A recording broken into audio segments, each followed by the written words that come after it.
making podcasts about the work of quantum physicist David Deutsch. David Deutsch is the fellow we credit with the theory of quantum computation, and he's written a couple of books, one of which is called The Fabric of Reality, the other of which is called The Beginning of Infinity, which provide an excellent worldview if you're interested in reason and trying to understand the world through a scientific lens, I suppose.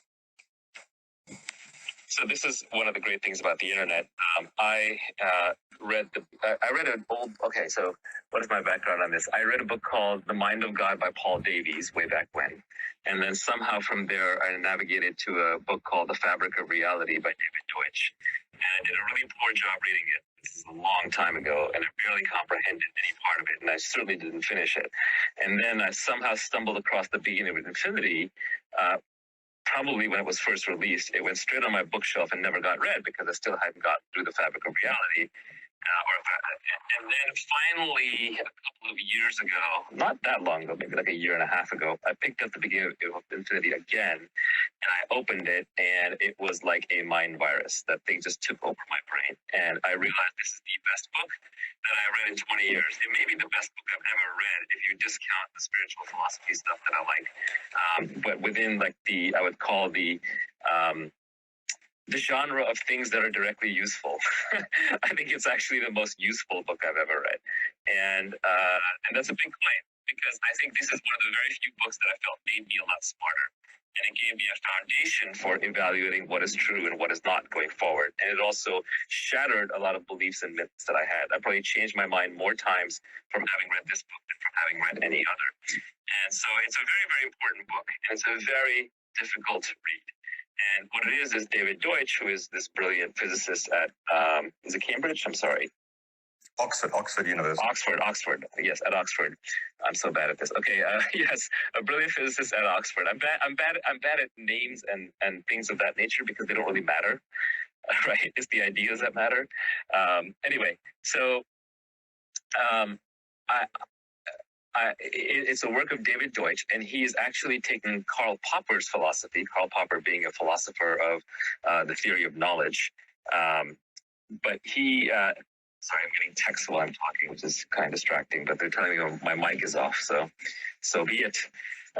Anyway, so David Deutsch was explaining the theory of Karl Popper, but not just that, but he was expanding upon it.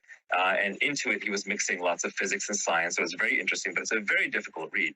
So then I went and actually tried to read the original Karl Popper, who I know, Brett, you believe is a clear writer, but I found him even more confusing and more obtuse. And so I was sort of lost, but I went through The Beginning of Infinity multiple times, and each time I would learn a little bit more. And then finally, I went online looking for people to explain this to me, because when you're dealing with difficult concepts, it's hard to do it on your own. You want to be challenged.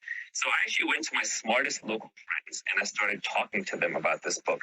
And that's when I realized two things. One is, almost everybody who claims to read this book has never read this book, or they haven't read it properly, or they don't understand it.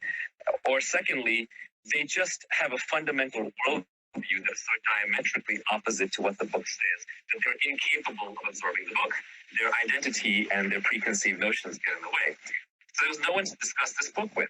So I went online and I found this podcast by this character, ToKTeacher, ToKTeacher, and I thought, oh, this is just someone who likes to talk a lot. But actually, no, TOK stands for Theory of Knowledge, and it was Brett Hall. And so for the last 6 months, the podcast that I have been most listening to is Brett's Theory of Knowledge podcast, and I've been going through it faithfully. And it's not easy either, because he's covering very difficult material. But basically, David Deutsch is not just translating Karl Popper, but expanding upon him magnificently, but modestly. He does it so modestly that you wouldn't realize that a lot of it is David's original work. And then Brett is explaining and expanding upon it, but also modestly, giving so much credit to David that he leaves nothing for himself.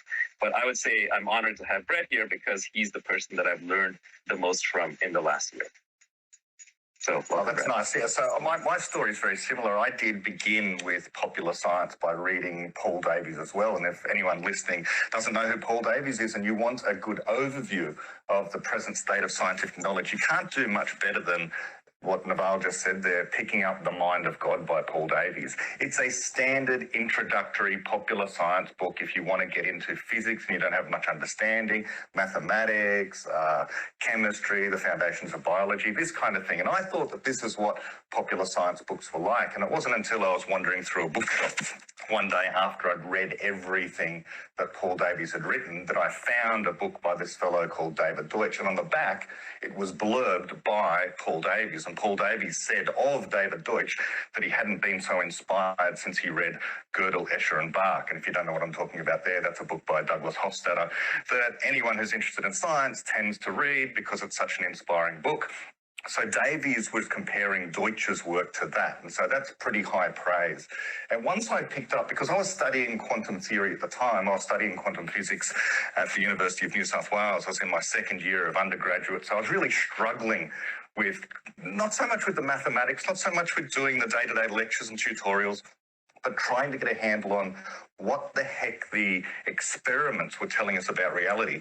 And the kind of explanations that you get from a typical professor of physics, things like Richard Feynman said. What Richard Feynman said, and many people can quote Richard Feynman, he said words to the effect that if you think you understand quantum theory, you don't understand quantum theory.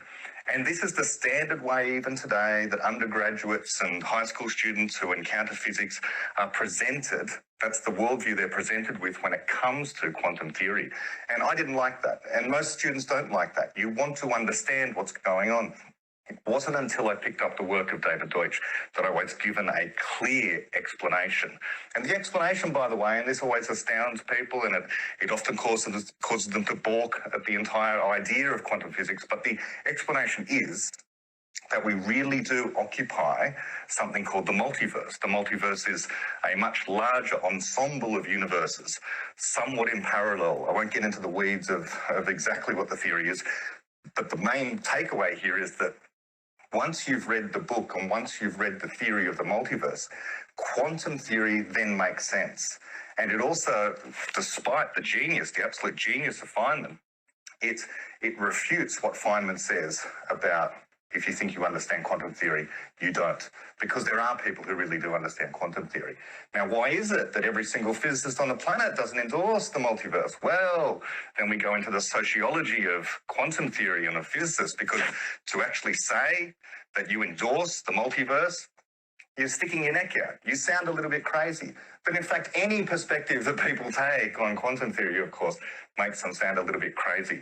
It's just that the multiverse is the one that you are compelled by a literal reading of the equations of quantum theory to endorse. And so that's what really attracted me initially to David Deutsch. But once you start reading more broadly about this worldview and about the Popperian way of understanding knowledge, then you really start to have this sense of vertigo. Everything begins to fall out from beneath your feet and you become inspired about the way in which we can make progress in the world. And that is the part that it doesn't matter if you're a physicist or a scientist, an entrepreneur, a teacher, an artist, this idea that it doesn't matter what the area of life that you're interested in, that progress can be made and problems can be overcome.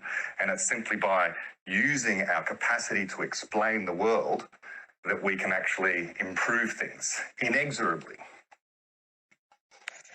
Yeah, so I would say the quantum theories, the theory of the multiverses is fascinating. And in fact, I am right now knee-deep with browser tabs open on everything from the photoelectric effect to the double slit experiment to Zender Mach, and I'm kind of wading through that part of the book again, and it's fascinating. But I don't think that's as interesting to the average person. To the average person, what's fascinating with the philosophy is if you read the first 3 chapters of the Beginning of Infinity and you really understand them, then first it will, for the first time in your life, you will have a very tight and precise definition of what science is. You will understand how human knowledge advances. You will have a basis for separating falsehood from truth from unknowable. You will understand why it is rational to be optimistic as long as we have free speech and Enlightenment era values. You will understand why we always are going to be able to create more resources and don't have to worry about the Malthusian trap. You'll probably revisit what you think about sustainability on this planet. You'll probably revisit what we think about humans as to how exceptional are we, how capable are we? Are we sinners? Are we creators? You know, what exactly are we? You'll probably walk away with a different view of AGI, artificial general intelligence, and if it's possible and where it's going. If you make it to later chapters in the book, you may decide that beauty is actually an objective concept and not a subjective concept, or can be in certain cases. You may rethink political systems. You may rethink child raising. So there are lots and lots of examples where his theory applies. And actually, as a side project, you know, Brett and I have sort of committed to try to figure out how to make some of these learnings more accessible to everybody else. But, you know, people talk about mental models. I've always given that idea short shift because I never thought that way. I never set out to read books to collect a bunch of mental models. That just seems too prescriptive, if you will, whereas, you know, real life is more complex. But I guess people like to distill things down into abstractions, as I do as well. And they, you know, someone came up with, I think Charlie Munger and Peter Kaufman first did mental models in Poor Charlie's Almanac, and so then it became a meme, and now there's, like, you know, Twitter gurus making a living selling mental models, and that's fine. But most mental models are actually really hard to pick up. Like, for example, there's the Nassim Taleb has recently popularized the mental model of ergodicity. And if you, it takes a little while to understand it, but, you know, the simplest way to look at ergodicity is that what's true for the group on average is not necessarily true for the individual, averaged out over repeated iterations. Classic example is Russian roulette. If 6 people play Russian roulette and if you live, you get $1 billion, then the expected value is 5, 6. You know, for 5 of them, they'll get $1 billion, and 1 of them will get 0. And, you know, it's probably worth playing Russian roulette if you want the money. However, if one individual has to play Russian roulette with the same gun 6 times and gets $1 billion or gets that expected value if they're alive at the end, then it's a raw deal. So ergodicity is one of those interesting mental models, but you're not going to figure it out just by reading the definition. It'll just make your head spin. You have to work through it. You have to put in the time. You have to put in the hours. It helps if you actually use it in your real life context. So that's how most mental models tend to work, and that you have to use them for them to actually become part of your repertoire. And I will say that The Beginning of Infinity is the only book that I've encountered which has actually given me a whole bunch of new mental models to work with that I'm now struggling to incorporate into my everyday repertoire. So part of what I do is I try to explain them to people, and if I explain them to people, then I'll learn them in the process. Where would you start somebody? Sorry, go ahead. I was just going to say, yeah, one of the reasons that it does change what you're calling mental models, I think, is because people are educated in traditional ways of thinking which, to a large extent, make common sense, or at least have permeated the culture to such an extent that you're not going to be challenged by them. A simple example is the way in which almost the majority of people who have ever taken a science class, anyone who's been to school, and the majority of scientists themselves think that science works. They think that it works by the accumulation of more and more evidence in order to show that some particular theory is closer to true or nearer to being true. And this is false for a whole bunch of reasons, but if I could suggest one, and I think this is something you've mentioned, Taleb. Taleb's also talked about this, and one of the reasons is because this is also, they converge, both Deutsch and Taleb converge on Popper. And the idea is this. Let's say you're a biologist and you're making observations of birds, and the classic example is, of course, if you're in Europe, what you're observing over and over again is white swans. And so each time you see a white swan, supposedly, on this account, you become more confident in the truth of the theory that all swans are white. Now, all it takes, we know, once you go to Australia, you go to Western Australia, you go to somewhere else, there happens to be black swans. And this refutes your theory, which means that it can't be the case that repeatedly observing the same thing over and over again is what should make you more confident that your theory is actually true. And in fact, it's worse than that. It's worse than that because that's not what science is. Science is not simply about observing the same thing over and over again and extrapolating something like all swans are white, or extrapolating the sun will rise tomorrow. It's never about extrapolation. What it's about is explanation. Scientists aren't about cataloguing things like the colour of birds. They're about explaining what the features of a bird happen to be in terms of how they've evolved, what differentiates a bird from other kinds of vertebrate animals. This is what science is. This is what biology is. And this misconception that science is about the accumulation of evidence over time in order to allow us to make extrapolations leads to modern variants like Bayesianism. Maybe people have heard of Bayesianism. Bayesianism is a kind of mathematical means by which, I should say Bayesian epistemology is supposedly the mathematical means by which you can demonstrate using a number that you are 95% confident that your theory is true. Now, of course, you could apply Bayesian-type reasoning to something like, let's take my favourite example, my go-to example is Newton's law of gravity.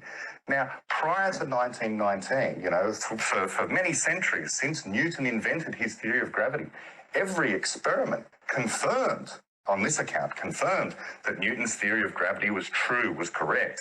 But we know now, and we can do experiments to show, Newton's theory of gravity, technically speaking, it's false. It's ruled out. There's a better theory. That theory is called general relativity. That's the theory that Einstein came up with, space-time.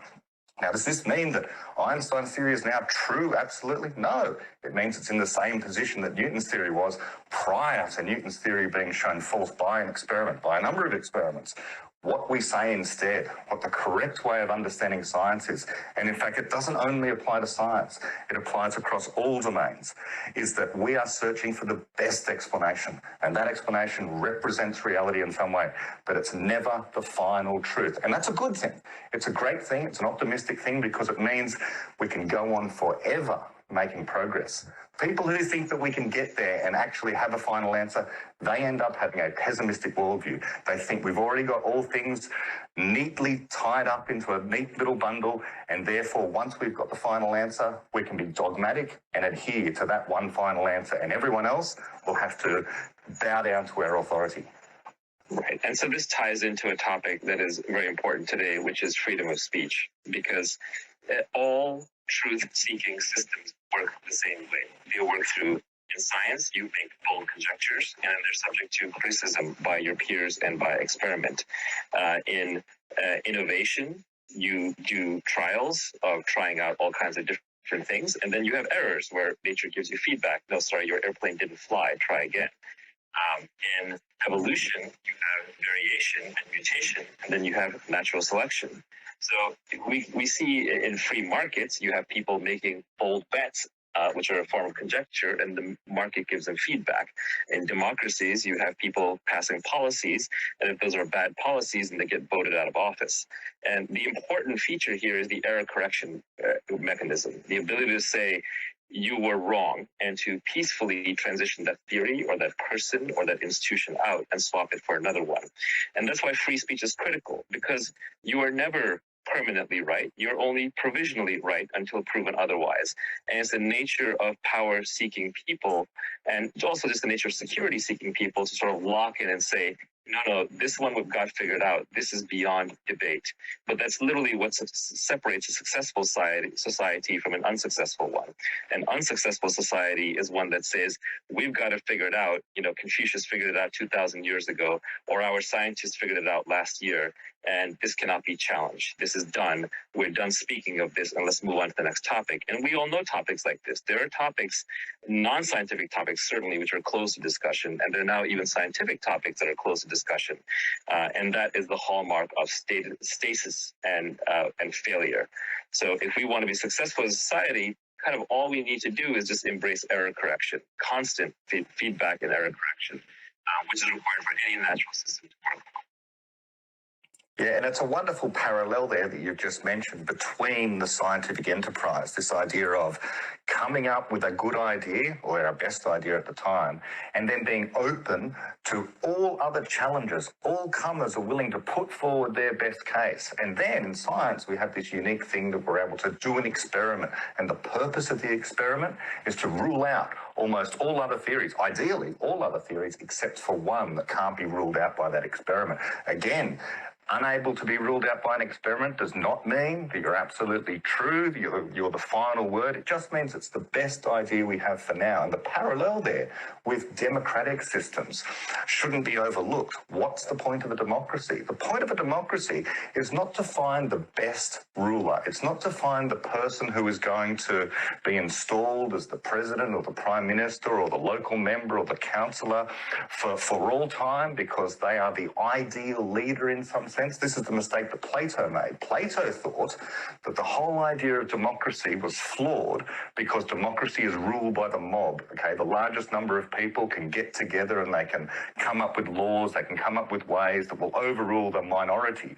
And so he thought, well, the only solution to that is you need to have philosopher kings. You need to have people who are powerful and wise at the same time, and they would be the ideal rulers. Today, we recognise, at least most of us recognise, that that kind of system has to be flawed in all sorts of ways. We don't want tyrannies. So instead, we have this thing called democracy. But what is it that makes democracy wonderful? What is it that makes democracy so powerful? Now, it's not that we end up getting the best leaders. We've seen that in recent times. It's not like we're electing the most ideal people.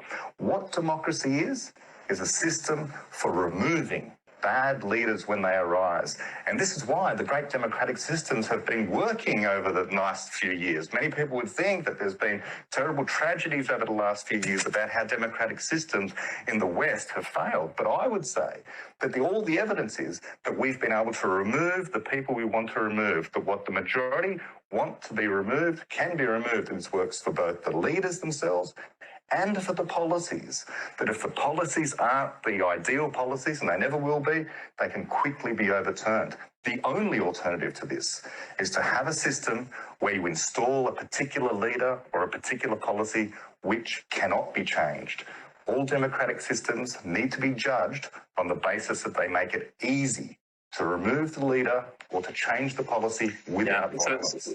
So this is why I have this live observation that the populace should always oppose whatever both parties can agree upon. Because whatever both parties can agree upon is designed to perpetuate the two-party system. So, for example, if they're gerrymandering, which makes it harder for them to turn over, or if they oppose campaign finance reform because they're all on the take, or basically just hacking the system to leave themselves in power. And so whenever you see both parties agreeing on something, it usually has something more to do with power than it does to do with merit. You want that opposition. You want people to have clear-cut values in opposition with each other. You want to try out the different ideas, and then you want to vote out the ones that fail. Turnover is good. Yes, it's just like if you're inventing something, if you're starting a company, or if you're even trying to get good at something, what matters is not the number of hours you put, it's the number of iterations. So obviously in a political system, if you iterate too highly, it's destabilizing. But whatever time period the politicians tell you is needed, you got to cut that down because their incentive is just to stay in power.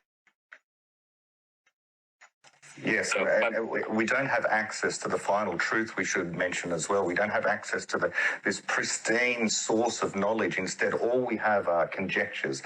It sounds like a dirty word, but in truth, what that means is guesses. All we can do is guess.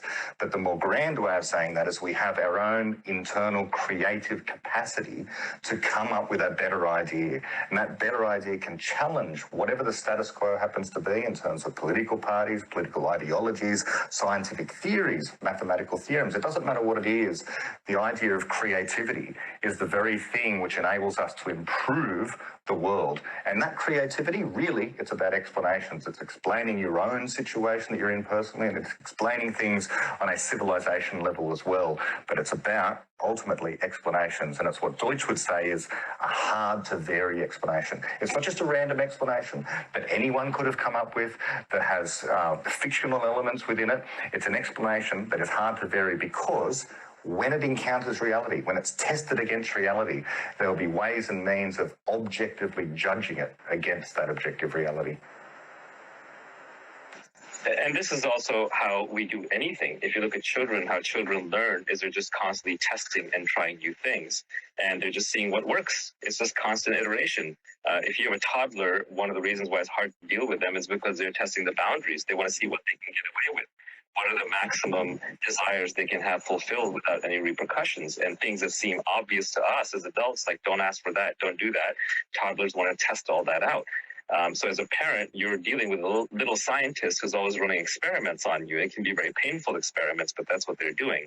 And so humans are just naturally built to form theories about how the world works, explanations about how the world works. And we do it all the time. Everyone's a scientist. You're always doing it all day long. You're trying to figure out what is the explanation that links together a bunch of different facts. In fact, one beautiful phrase that's used a lot in the book and in Brett's podcast is trying to explain the seen in terms of the unseen, right? That's what science is. An extreme example would be the Big Bang, right? We see cosmic background radiation, we see distribution of hydrogen versus helium in the universe, we see a whole bunch of other things, and we say, okay, this can all be explained by the Big Bang. But nobody's ever seen the Big Bang, and nobody ever will. So obviously it's an explanation that requires the unseen behind it to work, but we think it's a pretty darn good explanation. I mean, that's even true with the atomic theory of nature. Most of you have never seen an atom and probably never will. And even if you do, it's through a scanning tunneling microscope or electron microscope, then you have to have an explanation of the microscope itself and how it works. So we're constantly trying to stitch together the facts to try and explain things. And that's just what we do. And one of the things that this book does is it gets very rigorous about what a good explanation is and how you overturn an explanation, how explanations work. And as Brett said earlier, explanations aren't achieved through induction. It's not through Bayesian reasoning. It's not from just seeing the evidence pile up and saying, well, this has happened 1,000 times, and so the 1,001st time it's going to happen the same way. And instead, let's get into good explanations. Let's get into the tight definition. And maybe you can help correct me, because David sort of, David doesn't write for the layman. I know he wants to, but he doesn't.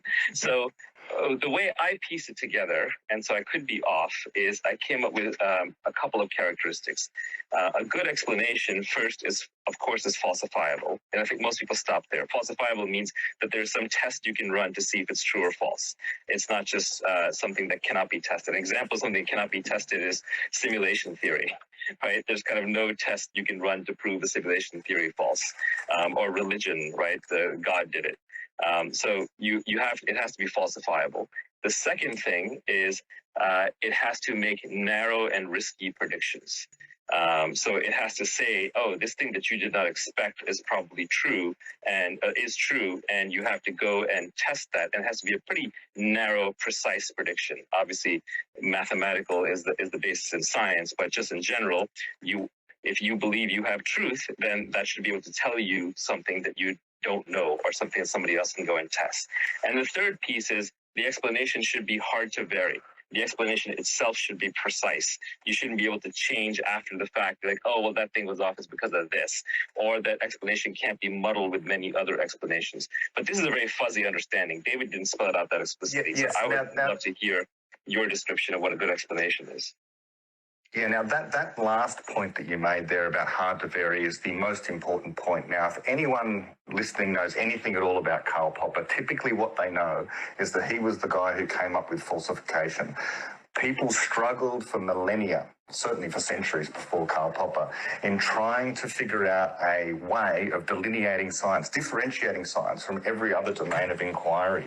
And so what Popper's genius was to figure out that, well, what we're actually after in science is falsifiable theories. Now, in fact, David Deutsch's great contribution is he took that a step further, because he recognized that, in fact, there's a whole bunch of falsifiable things that don't count as science. I'll give you two very simple examples. The crazy person standing on the street corner wearing a sandwich board saying, the end is nigh, the world will end May 5th, 2021. That's a falsifiable theory. They've got a strange claim that the world is going to come to an end on that particular day. Wonderful, falsifiable theory. That's not science. Now, I'll get into why that's not science in just a moment, but I'll give you another theory, and this is another example, and this is one of my more favourite ones from the book. It's the grass cure for the common cold. Imagine someone comes to you, some naturopath person, and says, if you eat 1 kilogram of grass, that will cure your common cold. You've got the sniffles, here's a kilogram of grass, eat the kilogram of grass.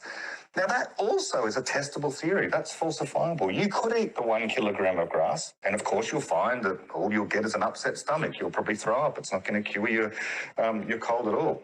Now, if you go back to the practitioner and say, look, I tested this theory, I tried it out, it didn't work, the person can turn around and say to you, well, try 1.1 kilograms, or maybe try 0.9 kilograms. What this means is that it's an easy to vary theory. They can ad hoc just change what they're suggesting the theory is. But in fact, it's worse than that. They don't truly have a theory. It's not a theory in the scientific sense. A theory in the scientific sense is an explanation. It's an explanation of the sort, well, in the grass, there is this chemical, and the mechanism by which this chemical is able to attack the cold virus is, and so you would get a long chain of causation there. And this is the hard-to-vary aspect of what scientific explanations are all about. This is what Karl Popper didn't quite get. So a hard-to-vary explanation is one where all the components of the theory, all of them, have some causal purpose. So when we start talking about the reasons why, let's say, for example, you add acid to base and you get, you get acid and base, and I think you get salt and water. The reason why that happens, the explanation behind that, is to do with hydrogen ions and hydroxide ions. And every single one of these parts of the chemical explanation serve a particular purpose.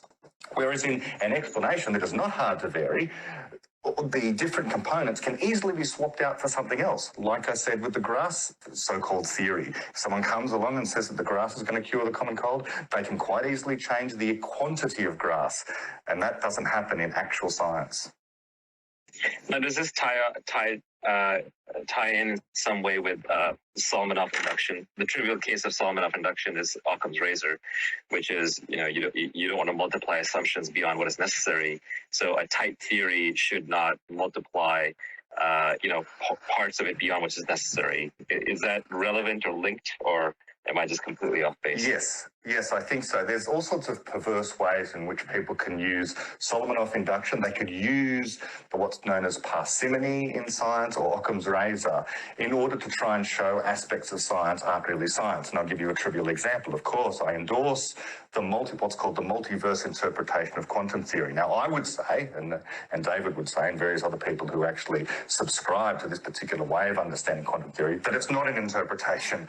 Lots of other people have interpretations of quantum theory, but what we're saying we have is just a literal reading of the equations of quantum theory. We're just taking the formalism seriously.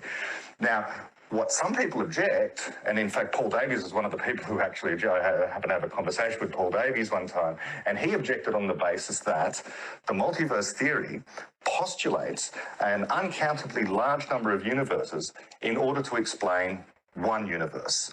Now, to many, many people, this is a violation of Occam's razor. After all, aren't we multiplying?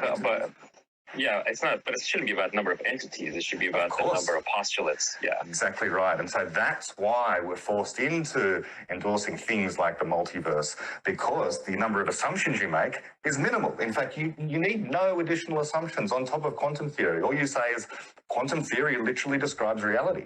And what do you get out of that? You get a multiverse. So yes, it causes the number of multiverses to proliferate, but that doesn't matter for science. I mean, after all, we cannot see every single planet in the observable universe, but we know, because of our scientific theories, that as soon as we have this theory of how planets form around stars like the sun, and in fact we can see now exoplanets orbiting other stars, that theory stretches out from beyond where we are here on Earth to the rest of the universe. And so we know, even if we can't observe them, even with our most powerful telescopes, we cannot observe planets orbiting stars on the other side of the galaxy, let alone in other galaxies. We know they must be there. The planets proliferate because of the theory. But the assumption is very, very simple. This is how planetary formation works. Therefore, there must be planets orbiting stars in galaxies that we can't even see. Yeah, I mean, if the number of entities mattered for Occam's razor, then the atomic theory of nature would have had a hard time getting any traction. Yes, exactly. There's a lot of atoms out there. Yeah, so anyway, I don't mean to recount the entire book in this one short conversation. It's a difficult set of topics, but actually maybe one other that we'll get to is let's talk about one of my favorite things to pick on, which is the dark forest hypothesis. And let me explain this for people for a second. So there's a book there's a trilogy by, I believe, Cixin Liu. I'm going to say that name horribly, but very famous Chinese science fiction author. And it's a trilogy, and it's about, it's a physics-based sci-fi thriller. And in the middle book, which is called The Dark Forest, there's sort of this stipulation. By the way, if you want to read the book, you should probably leave the podcast now or the Clubhouse now or turn it off, because I'm going to go into spoilers. There's a theory that there's lots of alien races in the universe, and it's not a multiverse construct, but it's a universe construct. And there's lots of aliens out there. And he tries to answer the Fermi paradox, which is, if there's so many Kepler planets and so many habitable planets, where are all the aliens? If the universe is so large, where is everybody? And the author's proposition, which is good for sci-fi, but I think bad game theory, is that, well, they're all hiding, and the reason they're hiding is because there's a finite amount of resources in the universe, and every spacefaring civilization eventually, like bacteria, just breeds and breeds and breeds until they run out of resources. So they always want more and more resources, and so the moment they see another civilization light up anywhere, in any possible way, they immediately destroy it. They just send the equivalent of a interstellar nuclear missile and wipe out the other civilization from a long distance. And this is happening all the time because you want your civilization to take over the entire universe and use all of its finite resources. And so there's a zero-sum game, a struggle for finite resources going on. And so it's like a dark forest. You're walking around at night in a dark forest and you're trying not to step on a twig because a predator will kill you. And if you hear somebody else step on a twig, you immediately fire a shot in that direction, hoping to kill whatever the heck that thing was before it kills you. And that's the dark forest that we live in. And a lot of people are enamored by this. Pessimistic science fiction remains in vogue, and pessimism remains in vogue with smart people. And they fall into this trap. But I would posit that this is just a Thomas Malthus trap all over again, which is we have too few resources and we're all going to die and we're going to run out of them. And when I read the book, I knew this was wrong, and I knew it was wrong on multiple levels, and I can give you a couple of them. But David Deutsch kind of brilliantly dismantles this argument without even addressing it directly. He never brings it up. But in The Beginning of Infinity, he lays the groundwork for why this has to be completely false. But, the way I thought about it is, like, first of all, the universe is not short on resources. The universe is incredibly large. There are a lot of resources out there. In fact, what it's short on is knowledge and cooperation. Any spacefaring civilization that can get off the planet, that can develop the technology to get off the planet, first of all, has to learn how not to destroy each other. So they have to be cooperators by nature. They can't just be zero-sum game players. They have to build knowledge. And when you build knowledge, the scarcity is ideas. In fact, one of the brilliant things in the book is David defines wealth as the repertoire of physical transformations available to you. It's a brilliant definition. I encourage you to think about it, especially on a societal level. The repertoire of physical transformations that are available to you. So you obviously want to increase that repertoire of physical transformations. And to do that, you need ideas. And for ideas and knowledge and scientific theories, you want trade. If you look at human history, yes, there was war, but as soon as people encountered each other, there was also trade. And today, we're much more of a trading society than a warring society.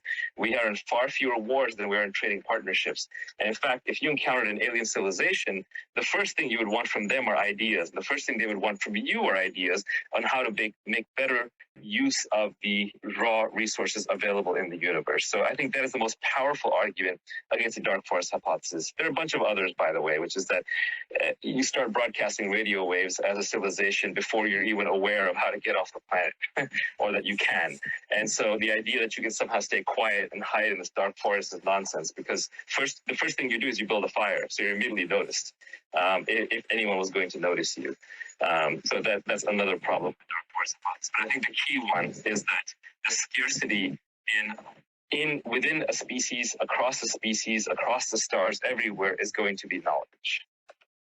Yes, and this answer to the Fermi paradox, I mean, there are many ways in which we can have a reasonable scientific understanding of what the responses to the Fermi paradox might be. I won't get into my hobby horse. I think I did an hour just of me sort of free-forming on one of my podcasts recently about all the ways in which there could be good scientific reasons why there, in fact, are not intelligent aliens out there. Someone has to be first. Maybe we're it, but I spoke for an hour about that. I won't go into it now. But what you've said there is very important about, let's say there are intelligent aliens out there. Let's say the universe is teeming with these civilizations.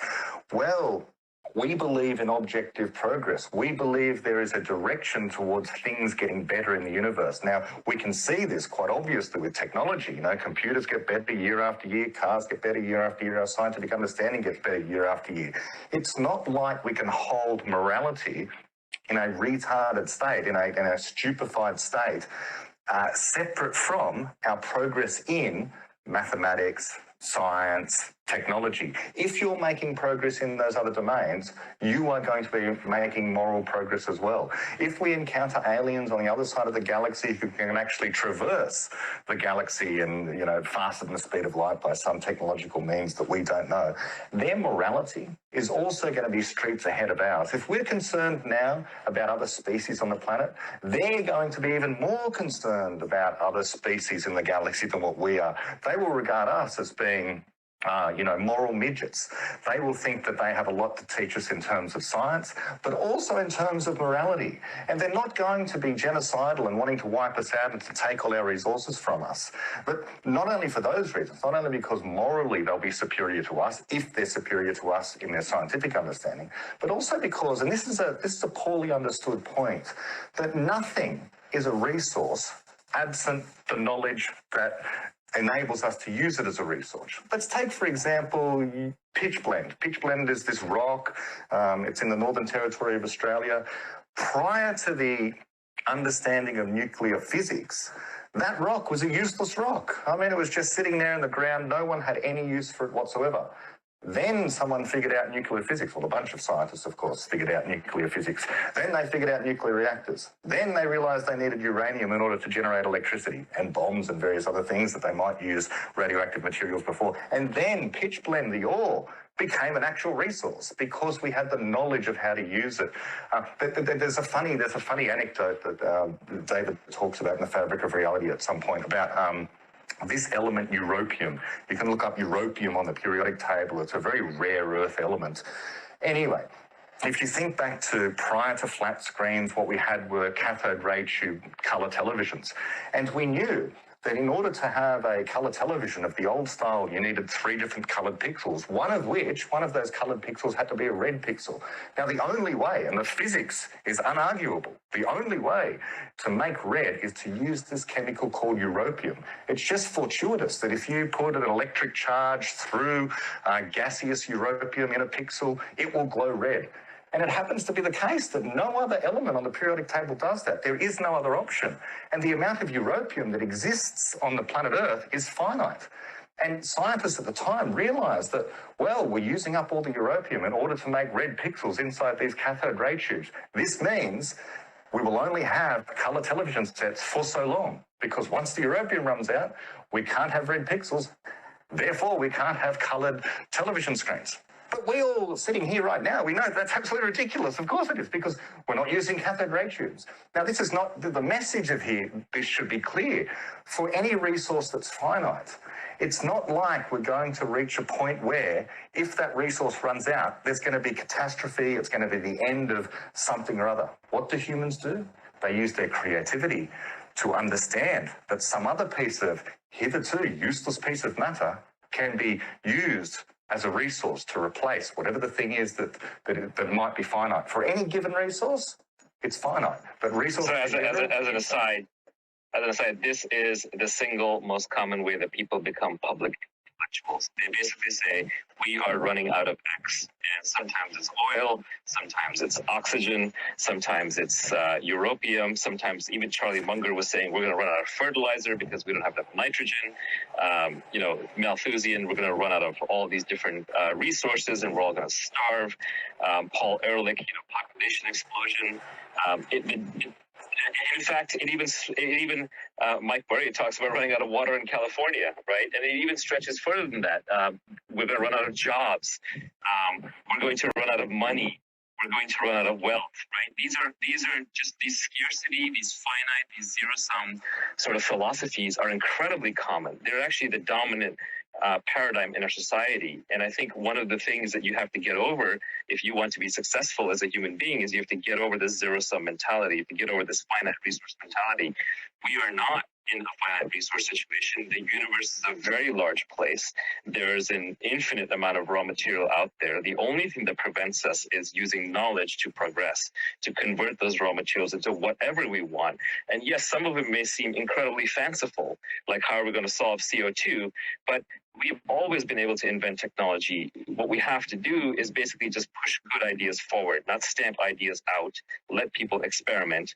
And, you know, there's the knowledge, if you don't get there, in fact, I think Deutsch says it's like the only real sin is a lack of knowledge, right? Or it's like the closest thing to it, or is preventing error correction from letting us create the knowledge that we want. As long as we can find the knowledge, we can solve the problem. He goes into Spaceship Earth. This is going to be very controversial. Spaceship Earth, right? We can get into that later. That was a tough one. Most people don't want to swallow that line of argument. But if you get to his book and you read the Spaceship Earth part, you've all been brought up to believe that Earth is this rare, precious blue dot, and you know, if we destroy Spaceship Earth, we're all going to die, and it's terrible. And I was brought up to believe exactly the same thing. And Deutsch turned me around 180 degrees. Yeah, and what you said there about really having this forward-thinking, optimistic view of reality. If you want to be successful, to understand that all we need, that the real shortage in our world is a shortage of knowledge, a shortage of creativity.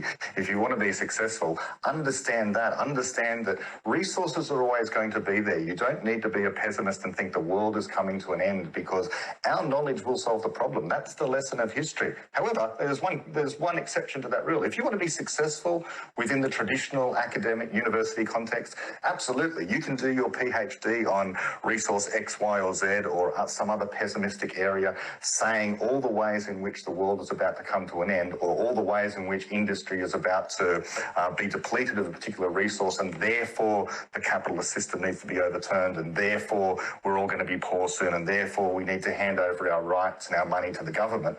Well, then you can get a reasonably good position at a university, because that's precisely the kind of thing that traditional academics are paid to do. They're paid to identify the problems, which anyone can kind of do, but they're not really rewarded for coming up with the solutions. That's found outside of traditional academia. And so instead of having a problem-focused vision of the world, have a solution-focused vision of the world. And the subtle difference there is the solution focus does require you to have a good understanding of the problem. It doesn't mean that you dwell on the problem and then promote the problem and all the ways in which the problem, if we don't solve it, is going to cause the end of the world. And we can all think of problems right now that governments and scientists are very, very animated in telling us that are about to cause terrible destruction to the economy, to the environment, and various other things. But if they had a solution focus, then they could talk more often about the solutions that are there on offer, rather than all the ways in which, again, we have to hand over our money, we have to hand over our rights to the government, who will look after us in some way. So yeah, as an example, Moderna's vaccine for COVID-19 was ready to go on January 13th, which was about over a year ago, January 13th of last year. And so we didn't do human challenge trials because medical ethicists objected, and because all of this now is being done in the public domain thanks to social media, so fear spreads more easily and it's hard to solve the so-called trolley problem. But if we had been like an older society and let people volunteer for challenge trials where they basically get injected with a vaccine and then spray COVID up their nose, and these are hopefully young, healthy people who are taking risks, but you know, it's they're sacrificing, and maybe they're getting paid a lot, maybe they're getting fame out of it. For the rest of society, we could have had a vaccine 6 months sooner. And what would have been the cost of that? But it's a certain pessimism that seems to infect society that actually has actual huge repercussions like this. If you're too scared, you give up all your rights, you give up all your power, you slow down your innovation, you start believing in science as opposed to being critical about science and doubting everything and thinking it through for yourself. And as a society, you get held back, and there's a real repercussion to that. Yeah, and so this is one area that you would certainly be far better across than what I am. But what I am aware of is that as soon as you begin to regulate any particular industry, that's when the progress slows down. Areas which are not regulated, for example, I know something about smartphones. Okay, smartphones tend not to be regulated. It's not like the government is in the business of generally producing smartphones, and for good reason. They're incompetent. But we turn over certain other areas of human knowledge creation to them, and we allow the government arbiters to come in and to try and make regulations for our safety.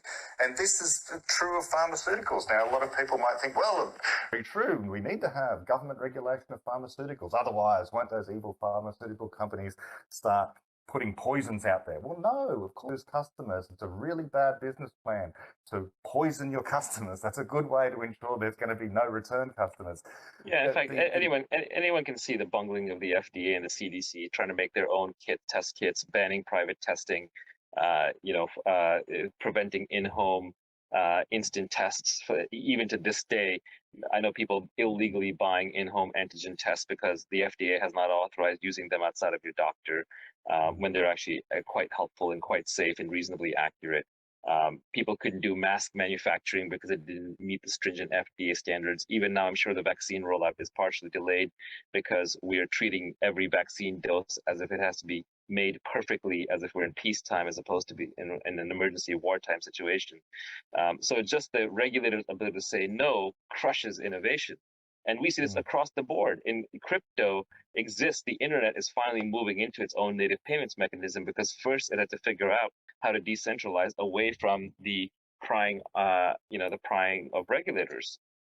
There are companies like Uber and Airbnb that had to fight local regulations every step of the way.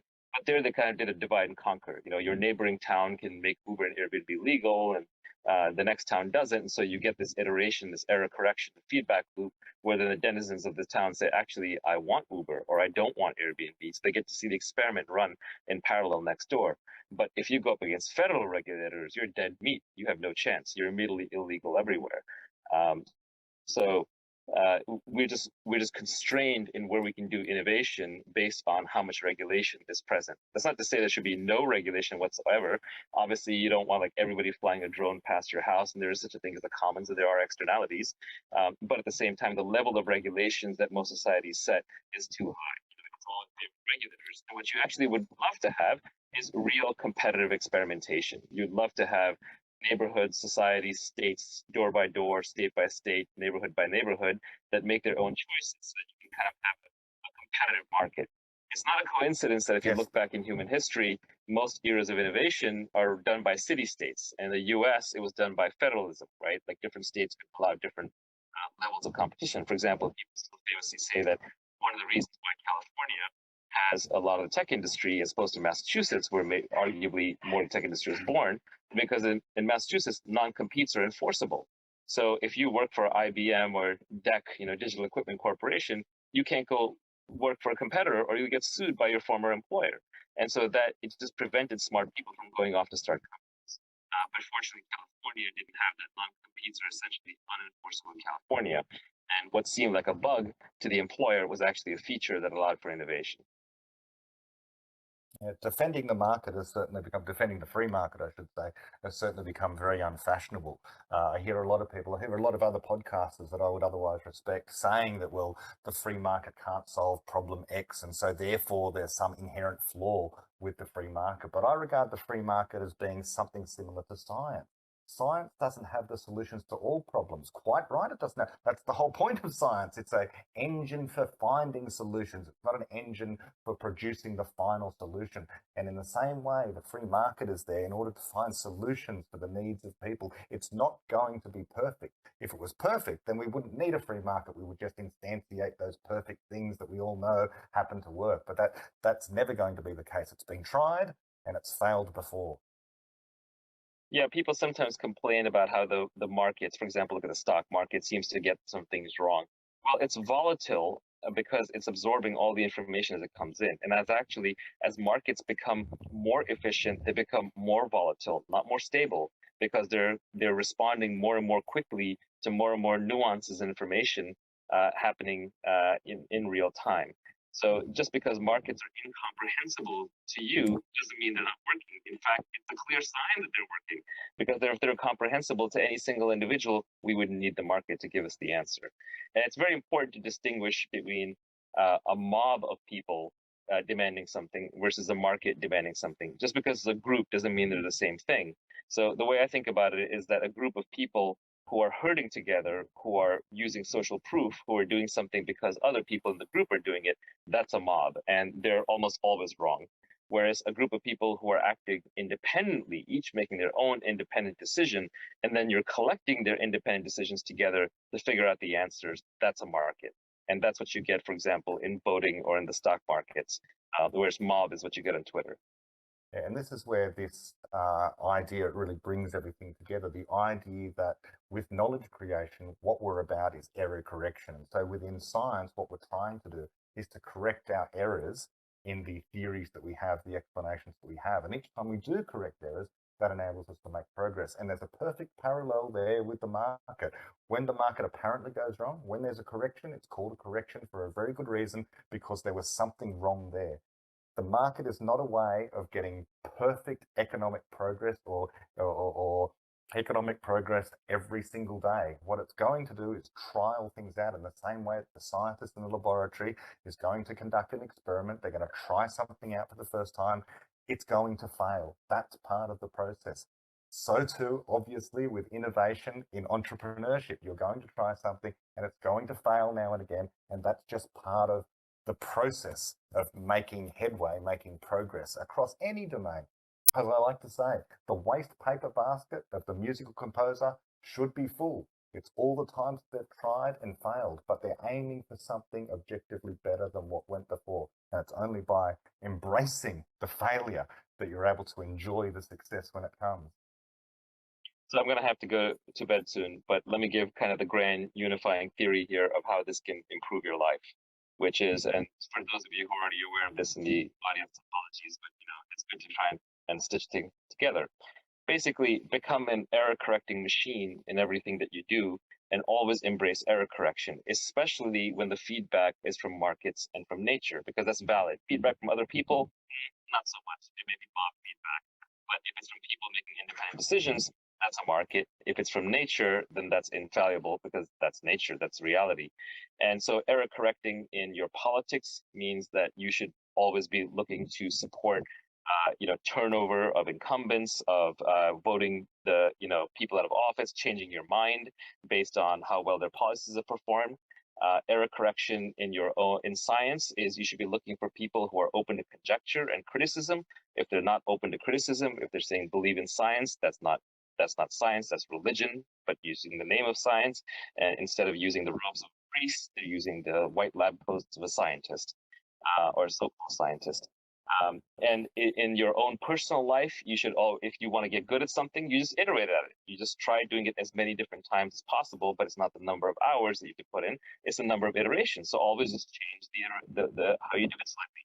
For example, if you're learning tennis and you're just brand new at it, just try all kinds of different things. Don't just do what your coach tells you to do. One moment you're focusing on your swing, the next moment you're focusing on your footwork. Then once you've gone through that, you're basically maybe, thinking hard about how the racket's going to make contact with the ball. And the next time you're not thinking at all, but try to go through as many different experiments as you can. And same way in your company, until you find product market fit, you should be trying lots and lots of daring new things, lots and lots of iterations until you find that product market fit. Almost all of truth seeking, without exception, is about fast iteration and error correction. So you have to be very honest with yourself. You have to be honest with your team. You can't have too strong of an attachment to what happened in the past. You can't have an identity baked into it. You can't be afraid to look stupid. And one of the things that I always try and do is, like, Brett is up here. Brett is way smarter than me at physics. Way, way, way smarter. Orders of magnitude. I've already said things that I'm sure made him cringe, and he's being kind, but I don't mind him contradicting me. I want to learn it. And the only way I'm going to learn it is by being a beginner and putting myself out there. And so I can't have this idea that, for example, that I'm good at physics, because there's always somebody like Brett out there. So you kind of have to go back to a beginner's mind. You have to start over, and you just have to be willing to be proven wrong. At the same time, you have to be able to look at your authority figures and say they're wrong. Like Brett talked to Paul Davies. Davies is a godlike figure in physics. Davies gave him a bad explanation of why he thought the multiverse theory was wrong, and Brett didn't say, "Oh my God, Paul Davies said X, and Richard Feynman says Y, or this Karl Popper quote says Z, and so therefore I should believe that." No, that's appeal to authority. That's a complete fallacy. It has to make sense to you. If it doesn't make sense to you because you don't understand it, then sure, make the effort to understand it. But if it doesn't make sense to you because it's possibly wrong, then who cares who said it? In fact, the more it matters who said something, the less the thing itself actually matters, right? That's common sense. The more it matters who the speaker is, the less the content is relevant. I think that's a good lovely content stands on its own. I think that's a lovely way to put a capstone on this conversation, is the Latin motto of the Royal Society, and I know you like this one, nullius in verba, which means I'll go check my profile. For it. Yeah, check my there you go. Clubhouse profile. That's exactly what it says. Yeah. Yes, and it works across every single domain. It's simply an admission that you can question authority. You may not always reject authority, but it's a good rule of thumb to apply in your own life, to apply when you're watching things in the media, when you're listening to a scientist, that just because the person is credentialed, that just because the person has higher status than you in some way, or actually has some sort of state authority, some sort of badge, does not mean they know better. It doesn't mean you always have to get into a stand-up argument with that person at that point in time. There might be better times and places in which to walk away and calmly think about what the person has said, but simply having credentials doesn't make you right, and simply being a person who's straight out of high school, who otherwise doesn't have a particularly expensive education behind them, doesn't mean that you can't come up with a better idea than anyone else has actually thought of up until this point. But that being said, don't fool yourself. An opinion is not a good explanation. A good explanation is falsifiable, is hard to vary, and makes risky and narrow predictions. That's it. With that, we're out of here. Thanks, everybody. Good night. Bye-bye.